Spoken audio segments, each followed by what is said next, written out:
अब अखंड भारत को समझते हैं। ये नक्शा देखिए, ये है हमारा अखंड भारत। इतना बड़ा भारत था, लेकिन इसके टुकड़े होते गए क्योंकि हम आपस में लड़ते गए थे, इसीलिए टुकड़े हुए। सबसे पहले जो हुआ 1893 में डूरंड लाइन खींच दी गई। यहाँ पर इंडिया पाकिस्तान के बीच में अफगानिस्तान और पाकिस्तान तो उस समय भारत में ही था, यहाँ खींच दिया गया डूरंड लाइन। उस पार हो गया अफगानिस्तान, यानी अफगानिस्तान को अंग्रेजों ने साइड कर दिया क्योंकि वहाँ पहाड़ वगैरह ज़्यादा था, उतना उपयोगी नहीं था। तो ये हो गया डूरंड लाइन। ये वर्तमान में अलग करती है अफगानिस्तान और पाकिस्तान को, लेकिन जब ये खींचा गया था तो ये अफगानिस्तान और भारत की सीमा बनाती थी। एक डूरंड कप भी होता है, एक मैच जो फुटबॉल से संबंधित होता है, अक्सर क्वेश्चन पूछता है। तो ये अखंड भारत का पहला टुकड़ा। अखंड भारत का दूसरा टुकड़ा हो गया 1935 में। 1935 में यहाँ से म्यांमार जो उस समय उसका नाम था बर्मा था, ये अलग हो गया यहाँ से, और इस साइड से ये देखिए ये पाकिस्तान अलग हो गया। अब पाकिस्तान का विभाजन इस आधार पर हुआ था कि जिधर मुस्लिमों की संख्या ज़्यादा है उसे पाकिस्तान बना दिया जाए। तो इधर भी मुस्लिम ज़्यादा थे, तो ये हो गया पश्चिमी पाकिस्तान और ये हो गया पूर्वी पाकिस्तान, जो आगे जाकर बांग्लादेश हो गया। इस पर एक अलग वीडियो बना दिए हैं, बांग्लादेश कैसे अलग हुआ था। अब बच गया हिंदुस्तान, इतना बढ़िया। अब ये हो गया आपका सीरियल रेड क्लिप रेखा जो भारत पाकिस्तान को विभाजन करती है, और भारत बांग्लादेश के बीच जो है बॉर्डर, उसे हम लोग जीरो लाइन के नाम से जानते हैं। भारत को जब आज़ादी मिली तो भारत का निर्माण करना इतना आसान नहीं था, और वल्लभ भाई पटेल को कोई ऐसे ही लौह पुरुष नहीं कहता है।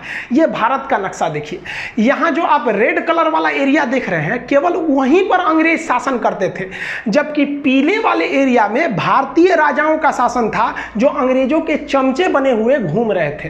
तो अंग्रेजों के जो चमचे बने के घूम रहे थे, तो उन्हें हम लोग देसी रियासत कहते थे। तो जब देश आज़ाद हुआ तो भारत में कई देसी रियासत थे। तो अंग्रेजों ने कहा कि देखिए भाई साहब, ये जो मेरा ब्रिटिश वाला एरिया है हम तो आपको दे ही देंगे, लेकिन उन्होंने इस पीले वाले क्षेत्र से कहा कि आप या तो पाकिस्तान में मिल जाइए या तो भारत में मिल जाइए, आपका मन तो आप स्वतंत्र राज्य भी बना सकते हैं, एक देश भी बना सकते हैं। तो पाकिस्तान में कुल 13 देसी रियासतों ने विलय कर लिया। इसकी बात छोड़िए, यहाँ पर भारत की बात करते हैं। भारत में जो प्रिंसली स्टेट थे, जो देसी रियासत थे, उनकी संख्या 552 थी। इन 552 राज्यों को मिलाकर एक फेडरेशन बनाना संभव नहीं था, क्योंकि फेडरेशन बनाते तो फिर टूट जाते हैं। इसलिए सरदार पटेल की जिम्मेदारी दी गई कि इसको मिलाकर यूनियन बनाइए। इस काम में 3 लोगों की महत्वपूर्ण भूमिका है। सरदार पटेल, वीपी मेनन उस समय के आईएएस अधिकारी सचिव हुआ करते थे, और माउंटबेटन का भी योगदान है। ये तीनों क्वेश्चन पूछता है। एक बार एग्जाम में पूछा था कि राज्यों के एकीकरण में किसका योगदान था, सरदार पटेल और वीपी मेनन का नाम ही नहीं था, तो उस समय आप लगाएंगे माउंटबेटन को। इन तीनों लोगों की ने मिलकर 552 राज्यों को आपस में मिला दिया। लेकिन 3 राज्य ससुरे बड़ी मनबड़ था सब। अब वो 3 राज्य कौन कौन से, तो भाई एक हैदराबाद, यहाँ देखिए ये जो देख रहे हैं ना, ये पहले एक स्टेट हुआ करता था हैदराबाद, आज भले एक शहर है, एक स्टेट हुआ करता था। हैदराबाद के राजा का अलग ही डिमांड था, उनको अलग राज्य चाहिए था। अरे भाई साहब, भाई ये अलग देश कहाँ बनाएंगे बिचुआ में से, यहाँ से अलग देश के लिए। लेकिन यहाँ पर अराजकता फैल गई, मारपीट बहुत होने लगा। तो सरदार पटेल ने चारों ओर से पुलिस भेज दिया। चारों ओर से वो आर्मी थी, पुलिस की वर्दी में गई थी, जिसका नाम दिया गया ऑपरेशन पोलो। ऑपरेशन पोलो के तहत हैदराबाद को भारत में मिला दिया गया। इनके स्वतंत्र देश का सपना हमेशा के लिए टूट गया यहाँ पर। तो ये ऑपरेशन पोलो सफल हुआ। दूसरा ये वाला राज्य था जूनागढ़। जूनागढ़ क्या था कि जूनागढ़ की जनसंख्या जो थी, अधिकतर जनसंख्या हिंदू थी, लेकिन वहाँ के राजा जो थे वो मुस्लिम थे। तो जूनागढ़ ने कहा कि नहीं भाई, हम पाकिस्तान में जाना चाहते हैं। अरे भाई साहब, तू यहाँ से पाकिस्तान में कैसे जाएगा। तो सरदार पटेल ने जूनागढ़ में रेफरेंडम करा दिया, जनमत संग्रह। वहाँ के लोगों से पूछा आप कहाँ रहना चाहते हैं। ज़्यादातर लोगों ने कहा हिंदुस्तान में रहना चाहते हैं। बस जैसे हिंदुस्तान में रहना चाहते हैं, ये वाला भी मैटर सल्व हो गया। लेकिन अलग मैटर हो गया जम्मू कश्मीर के साथ। जम्मू कश्मीर की सिचुएशन थोड़ी अलग थी। यहाँ जनता ज़्यादातर मुस्लिम थी, लेकिन राजा हिंदू थे, राजा हरि सिंह। और राजा हरि सिंह ने अलग टाइप का डिसीजन ले लिया। उन्होंने कहा कि ना हम भारत में मिलेंगे और ना ही हम पाकिस्तान में मिलेंगे, हम एक अलग देश बनाएंगे। तो अंग्रेजों ने तो खुली छूट दी थी कि भाई जिन्हें अपना देश बनाना है बना लें। तो भारत ने कुछ नहीं किया, और लेकिन पाकिस्तान ने ना वहाँ से दगाबाजी किया। पाकिस्तान आतंकवादियों को घुसा दिया इस एरिया में, धड़ाधड़ यहाँ आतंकवादियों का पूरा घुस गया सब। इतना एरिया में आतंकवादी पूरा घुस गए थे सब। अब राजा हरि सिंह को लग गया कि अगर हम अपना देश बनाने के लिए चलेंगे ना तो मेरा परिवार भी नहीं बचेगा। तो भागे भागे आए नेहरू जी के पास, है नेहरू जी बचा लीजिए, हमको पाकिस्तान मार रहा है। तो नेहरू जी कहा हाँ एकदम बचा लेंगे हम। सरदार पटेल जी देखिए तो बचाइए इनको। तो सरदार पटेल कहे छोड़ दीजिए ओकरा, बड़का होशियार बनते थे, अलगे देश बनाएंगे, जो देश बनाओ, हमरा कौन चीज घटल है कि हम तोरा बचाने आएंगे, काहे लिए बचाएंगे। तो हरि सिंह ने कहा कि महाराज पटेल जी बचा लीजिए। तो सरदार पटेल ने कहा कि एक के शर्त पे बचीबो, पहले तुम साइन करो किस पर, एनेक्सेशन पर। तो उसने साइन किया इंस्ट्रूमेंटल ऑफ एक्सेशन, मतलब विलय पत्र पर साइन किया 26 अक्टूबर 1947 को कि हम अब भारत में मिल रहे हैं। तो सरदार पटेल ने कहा ई न होशियारी हुआ, अब हम सेना भेजते हैं। तब यहाँ से भारत में सेना भेजा गया और भारत की सेना उनको खदेड़ दिया यहाँ पर। और भारतीय सेना उस समय बहुत ही बहादुरी से लड़ी थी, और वो क्योंकि अंग्रेज हमें अंधेरी गली के मुहाने पे छोड़ के चले गए थे और स्टार्टिंग में युद्ध झेलना पड़ गया था। और इस वक्त में नौशेरा में पाकिस्तानी फौज बहुत बहादुरी से लड़ रही थी, वो सब बहुत खतरनाक लड़ रहे थे। तो भारत के ब्रिगेडियर थे उस समय ब्रिगेडियर उस्मानी ने कहा कि जब तक हम पाकिस्तानियों को खदेड़ नहीं देते तब तक हम जमीन पे सोएंगे, इसलिए उन्हें नौशेरा का शेर कहा जाता था। और इनके बदौलत बहुत पूरे भारतीय सैनिक की बहादुरी के बदौलत यहाँ लड़े। और यही वाला एरिया जब तक भारतीय सेना पहुंचे पाकिस्तान कब्जा कर चुका था, जिसे आज भी हम POK के नाम से जानते हैं। और यही सीज फायर बन गया और कश्मीर भी भारत का एक अंग बन गया। सरदार पटेल, VP मेनन और लॉर्ड माउंटबेटन ने मिलकर 552 देसी रियासतों को तो मिला दिया, लेकिन चौपट कर दिया कब, जब भारत का संविधान लागू हुआ 1950 में भारतीय राज्यों को 4 कैटेगरी में बांट दिया गया। इस टाइप में बांटा गया, ABCD टाइप में बांट दिया गया। A में किसे रखा गया, वह एरिया जहां पर अंग्रेजों का शासन था। B में रखा गया वह एरिया जहां देसी रियासतों का शासन था। C में रखा गया वह एरिया जहां वह बड़े शहर जहां अंग्रेज न केवल उस शहर पर कब्जा कर रहे थे, जैसे अजमेर के अगल बगल में नहीं किए थे, मेन सिटी अजमेर, भोपाल, इस सब टाइप में, तो उसे कमिश्नरी स्टेट कहा गया, उसे C टाइप में रखा गया था। और D में तो यूनियन टेरिटरी, जिसमें केवल आपका अंडमान निकोबार था। तो इस तरह से भारत थे साहब। अजी बताइए नहीं, इस तरह से भारत का नक्शा था। देखिए ना, ये अजमेर अलग है, भोपाल अलग है, इस टाइप का। मैसूर में अलग था, कमिश्नर का शासन चल रहा था, अलग अलग टाइप का था भाई, प्रिंसरी स्टेट वगैरह थे। तो अब क्या किया जाए प्रिंसरी स्टेट में, अब इसका शासन करने में बड़ा दिक्कत होता था। तो इसको बेहतरीन ढंग से बनाने के लिए कई कमिटीज़ का गठन किया गया, जिसमें सबसे पहली कमेटी थी इलाहाबाद हाई कोर्ट के जज SK धर कमीशन, जिसे SK धर आयोग कहते हैं, 1948 में बैठी थी। इनसे कहा गया क्यों ना हम भाषा के आधार पर राज्य बना दे, कि जहाँ पंजाबी भाषा बोली जा रही है पंजाब, जहाँ कन्नड़ बोली जा रही है कर्नाटक, इस तरह से जहाँ गुजराती है तो उसे गुजरात। तो SK धर ने कहा कि ये सरासर गलत होगा। तो उसके बाद एक और कमेटी उसी साल गठित की गई, JVP, जवाहरलाल नेहरू, वल्लभ भाई पटेल और पट्टाभी सिद्धारमैया। ये तीनों लोग की समिति ने भी कहा कि भाई भाषाई आधार पर राज्यों का गठन नहीं होना चाहिए, उन्होंने भी इसका विरोध किया। लेकिन इसी कड़ी में एक बहुत बड़ा मोड़ आ गया। मोड़ आया 1952 में। 1952 में ये वाला एरिया मद्रास था। देखिए कितना बड़ा था ये एरिया मद्रास। तो मद्रास से काट कर यहाँ आंध्र प्रदेश बनाने की बात चल रही थी कि ये एरिया आंध्र प्रदेश बना दीजिए, हम मद्रास में नहीं रहेंगे। तो सरकार इनकी बातों को नहीं मान रही थी, क्योंकि सरकार कोई भी काम करती है कमेटियों की सिफारिश पर। 2 कमेटी कही थी कि भाई हम भाषा के आधार पर नहीं करेंगे। लेकिन पेट्टू श्रीरामुलु नाम का एक व्यक्ति था जिसने कहा कि हम मद्रास में नहीं रहेंगे, क्योंकि मद्रास के निचले भाषा में तमिल भाषा बोली जा रही है और हम तेलुगु बोलने वाले हैं, हमें आंध्र प्रदेश चाहिए। नेहरू ने कहा नहीं देंगे। तो ये भूख हड़ताल पर बैठ गया। अई जवान 56 दिन तक भूख हड़ताल पे बैठ गया। 56 दिन पर भूख हड़ताल पे बैठने के बाद दिसंबर 1952 में इनकी मृत्यु हो गई। जब इनकी मृत्यु हुई तब भयानक बगावत शुरू हो गया दक्षिण भारत में। और लोगों ने कहा कि ससुरा ये नेहरू जो है ये तो डलहौजी से भी खतरनाक है, भूखले छोड़ दिया, यहाँ पर मर गए ये लोग। अब नेहरू का कह रहे फंस गए नेहरू। तो नेहरू जी को आनंद फानन में जनता की बात मानने के लिए मजबूर होकर 1 अक्टूबर 1953 यानी अगले साल, नेहरू जी ने बहुत सोचा था कि इसको लेपापोती करके दबा दे, लेकिन दब नहीं पाया और आंदोलन बढ़ने लगा और लोग भूख हड़ताल पे बैठे। नेहरू कहा कि भाई साहब सब मरिए जाएगा तो हमारी कुर्सी चल जाएगी।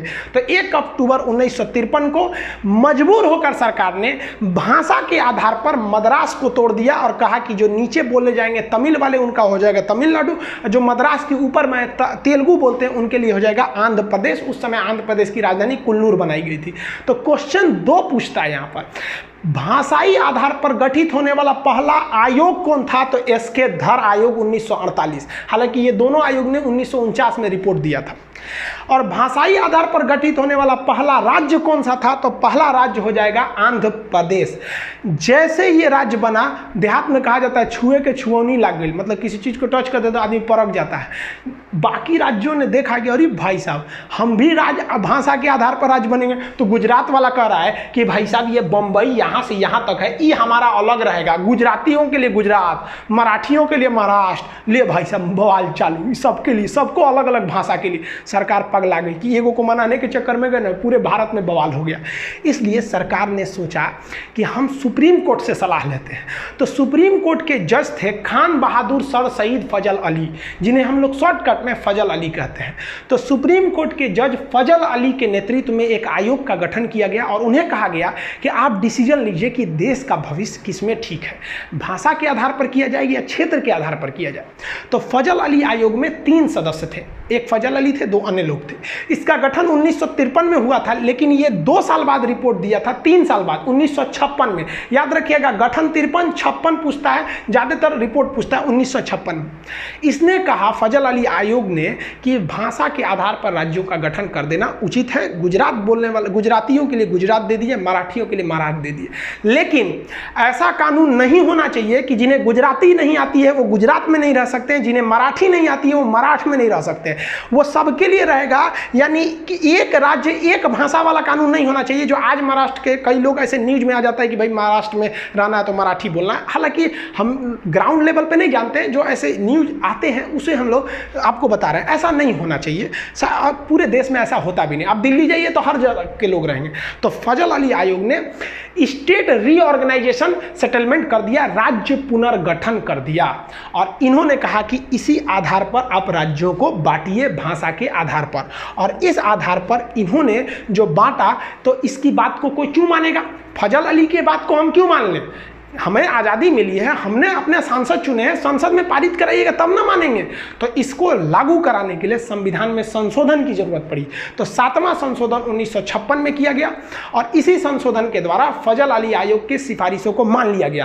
क्वेश्चन कहेगा फजल अली आयोग की सिफारिशों को मानने के लिए या राज्य पुनर्गठन करने के लिए कौन सा संशोधन किया गया? तो 7वां संशोधन। और इसके आधार पर भाषाई आधार पर राज्यों का गठन किया गया। उस समय 14 राज्य बनाए गए और 6 केंद्र शासित प्रदेश बनाए गए। हम ये बता देंगे कि 6 से केंद्र शासित प्रदेश क्यों बनाए जाते हैं, ये आगे टॉपिक है उसमें बताएंगे। तो ये भी याद रखिएगा, फजल अली आयोग के द्वारा 14 राज्य, 6 केंद्र शासित, यानी टोटल 20 बनाए गए। उस समय का ये नक्शा है 1956 का टोटल। ये इस हिसाब से अभी भी गुजरात और महाराष्ट्र एक ही में थे, ये आगे जाकर फिर से अलग हुए। एक समस्या आई थी पंजाब के साथ। पंजाब बड़ा कॉम्प्लिकेटेड था, उसका पुराना नाम था Patiala and east Punjab state union, जिसे हम पेप्सू कहते हैं। इसको विभाजन करने के लिए ना क्या किया गया, एक आयोग का गठन किया गया, एक कमीशन का। उस कमीशन का नाम था शाह आयोग। शाह कमीशन ने 1966 में अपनी सिफारिश दी और कही कि इस पंजाब का विभाजन जरूरी है। इस पंजाब का वह एरिया जो पहाड़ी एरिया यानी हिमालय जहां है, उसे हम हिमाचल प्रदेश बना देते हैं। इस पंजाब का निचला भाग जहां पर हिंदी भाषा बोली जाती है, उस हिंदी भाषा वाले को हरियाणा बना देते हैं। और इस पंजाब का पश्चिमी भाग जहां पर मुख्य रूप से पंजाबी भाषा बोली जाती है, उसे हम पंजाब बना देते हैं। और पंजाब और हरियाणा के बीच एक कॉमन एरिया बना देते हैं जो दोनों की राजधानी रहेगी, जिस पर किसी का अधिकार नहीं रहेगा, उस पर राष्ट्रपति का अधिकार रहेगा, केंद्र शासित प्रदेश रहेगा, यूनियन टेरिटरी यानी यूटी बना दिया जाएगा, उसे चंडीगढ़ कह देंगे। तो जिसे आप पेप्सू देख रहे थे वो 4 भाग में टूट गया। तो पंजाब राज्य का पुनर्गठन किया गया था शाह आयोग के सिफारिश पर। इस प्रकार भारत का एक विशाल साम्राज्य जो अखंड भारत के नाम से जाना जाता था, वो सिमट कर इतने में रह गया जिसमें 28 राज्य बचे। पहले 29 राज्य थे, तो जम्मू कश्मीर से राज्य की दर्जा छीन ली गई, तो राज्य बच गए 28। 9 केंद्र शासित हो गए। पहले केंद्र शासित कितने थे? 7। लेकिन जम्मू अलग, लद्दाख अलग, 2 केंद्र शासित बन गए, तो 7 2 9 हो गए। लेकिन एक डिसीजन लिया गया कि दादरा नागर हवेली और दमन दीव, ये 2 अलग अलग हैं, इन्हें एक में केंद्र शासित बना दिया जाएगा। इस प्रकार केंद्र शासित की वर्तमान संख्या 8 हो गई है और स्टेट्स की संख्या अभी 28 है। आप जनरली थोड़ा सा समझिए केंद्र शासित क्यों बनाए जाते हैं। वैसा राज्य जो बहुत छोटा है और उसकी संस्कृति अलग है, है और उसे राष्ट्रीय हित में रखना है, वरना वो अलग भी हो सकते हैं, जैसे अंडमान निकोबार। आप बताइए, अगर यहाँ कोई मुख्यमंत्री का शासन दे देते हैं तो हो सकता है कि विदेशी शक्तियाँ, चाइना इन्हें अपने प्रभाव में मिला के और केंद्र सरकार को दिल्ली में जब तक पता चले यहाँ सेना बुला के इसे अलग कर सकती। इसलिए सरकार ने इसे केंद्र शासित बना दिया कि यहाँ मुख्यमंत्री रहेगा नहीं, सीधे यहाँ क्या हो रहा है ये दिल्ली डिसाइड करेगी। जैसे यहाँ लक्षद्वीप पाकिस्तान इधर से आके भी मिला सकता है, मुख्यमंत्री को पैसा वैसा दे देगा, कह के तुमको और कर देंगे, भाई कुछ भी हो सकता है। इसलिए कहा गया भाई साहब यहाँ तुम ताम झाम करबे नहीं करो, यहाँ का सारा डिसीजन दिल्ली लेगा। ऐसे ही पाकिस्तान यहाँ पे कर रहा था जम्मू कश्मीर में, मोदी जी ने कहा कि एक काम करे भाई, तुम राज्य रहबे नहीं करेगा, मुख्यमंत्री वगैरह नहीं रहोगे यहाँ पर। मुख्यमंत्री क्यों बनाए जाते हैं, वहाँ विधानसभा होती है, तो कह दिया भाई यहाँ का सारा शासन दिल्ली देखेगा। और यहाँ पर एक ठो असेंबली बना दी गई जिसमें मुख्यमंत्री जैसे शासन दिल्ली देखेगा, और यहाँ पर एक ठो असेंबली बना दी गई जिसमें मुख्यमंत्री जैसे केंद्र शासित के मुख्यमंत्री के पास ज़्यादा पावर नहीं रहता है, सारा डिसीजन दिल्ली से लिया जाता है। तो राष्ट्रीय महत्व का होनी चाहिए, संस्कृति अलग होनी चाहिए, देश की मुख्य भूमि से दूर होना चाहिए। कई रीजन है जिसे बनाए जाते हैं, इसके लिए संविधान में अलग प्रावधान है। कौन सा राज्य कब बना, यहाँ पर हम सबका डेट बाई डेट यहाँ लिख दिए हैं, आप इसका स्क्रीनशॉट लेना चाहें तो ले सकते हैं।